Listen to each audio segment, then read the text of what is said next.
Everyone, yeah, I know, another indoor video, but needs must and all that, and it is absolutely tipping it down here. So, in my last video, we looked at the rule of thirds, what the rule of thirds is, and how we can use the rule of thirds with composition, okay? This video is going to run along similar lines to that, and we're going to use the grid, not rule of thirds grid, in Lightroom to aid us gain nice composition with our wildlife photography. In fact, it works with any kind of photography, all right? It works with sport, whatever kind of photography, it works, all right? Why would we want to do that then? Here's why. Let's say you're trying to photograph a rare bird in a tree and it's flitting around all over the place. You can manage to follow it with the focus points and everything and gain a nice sharp image. But every time you focus and then go to recompose, the bird moves. What you can do is make sure you capture the image and then get the composition in post. Yeah. I know it's better to get it in camera, but it's not always possible. Okay, let's be real about it. It's not always possible. So in this video, that's what we're going to do. Guys, please, you're starting to subscribe. I'm liking that, dude. So really, keep subscribing, hit the dingly bell, and like the video. Let's get straight to it.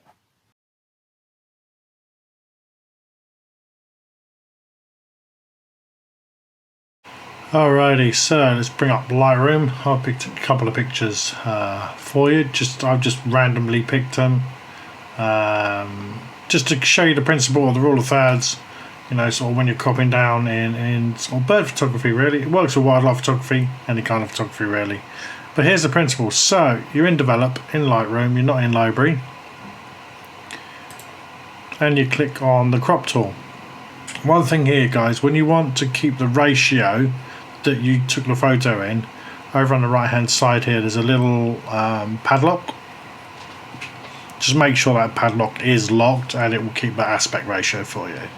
So we need to change where the little bird sits. So I'm going to pull it down here. A bit too far. And that is a very good starting point. So let's click OK. That's not bad. I prefer to try and get the cross of the rule of thirds line there, maybe on the eye. So bring it in a bit more and then move the picture around. Press OK. You see, guys, for me that is so much more pleasing than before. Yeah. Okay, so let's go to another one, another blue tip. Right. All these pictures are just documenting pictures. They're not ones I'm going to sell or anything. Just what I've taken out there. Okay, so this one's facing the other way. All right.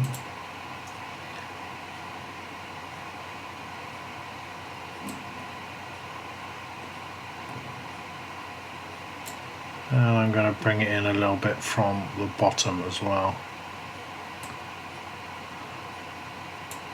And then move the bird to suit.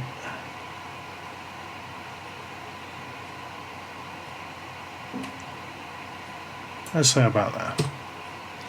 Okay, if I wasn't doing it for this purpose, I'll probably take a lot more time over it. But again, you know, in an ideal world, these branches and everything wouldn't be there. And I could even take it into Photoshop and remove all of that. It'd be quite easy to do. Very, very easy to do. That would actually give a much more pleasing image. But this is all about the rule of thirds, right? And how you can use that in Lightroom.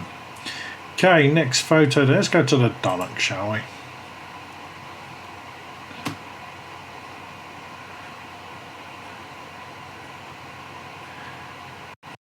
Okay. So let's bring that crop down, move the bird into suit.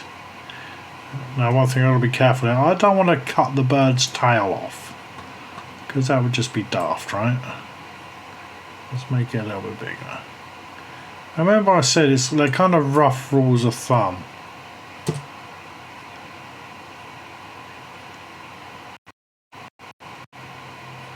See, for me, that's a much more pleasing image. The bird's looking into a lot of empty space in front of the beacon, what have you.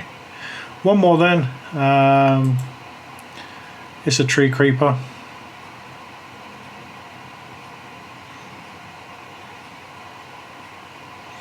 Okay, this is one I actually rejected. I got a couple of better ones. Okay, so there's a tree creeper. It's just taken off the wired for the Dunnock.